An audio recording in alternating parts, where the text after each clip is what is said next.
छत्रपुर सहर में लगी सीसीटीवी अचल अपराध नियंत्रण पर गंजाम जिलार सदर महकुमा छत्रपुर सहर पुती गोपालपुर डीआरडी छक कॉलेज छक तहसिल ऑफिस छक वीआईपी रोड अपर बसस्टाण्ड और रिका पल्ली आदि अंचल में लगी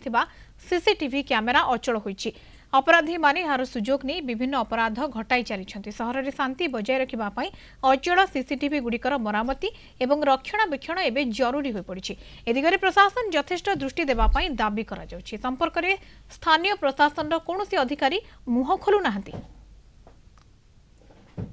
चोरी हारी होची बाइक भी एत स्पीड चलाउछन एक्सीडेंट भी होची सीसीटीवी किसी कार्य नहीं जो सीसीटीवी लगाई किए जो लगेची ए बोधे जाक किसी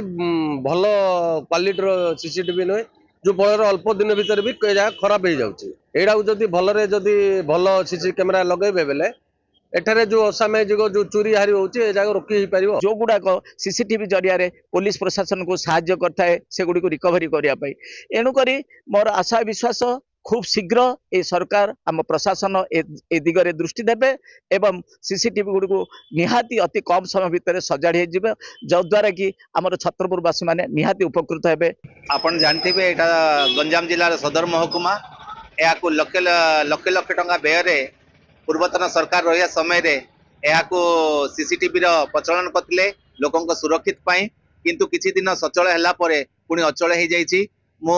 ग्रोसरी एसोसिएशन तरफ मु दाबी करछि अति जल्दी करी लोक मानक सुरक्षित करांतु एवं अन्यर धन जीवन को बंचातु। जो कैमेरा गुड़ाक 4-5टा कैमेरा लगे से कैमेरा किसी काम करूना कंट्रोल रूम भी काम करूना। मु आशा करी आप अनुरोध करी छत्रपुर अंतत 50 ରୁ 100टा कैमेरा लगा जाऊ गुड़ाए अच्छी धरतु आप कहली देवीनगर अच्छी रामनगर अच्छी से रामनगर देवीनगर एरिया शांतिनगर एरिया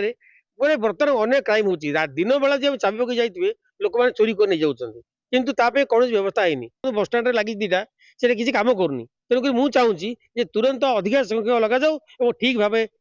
परिचालन करा जाऊ।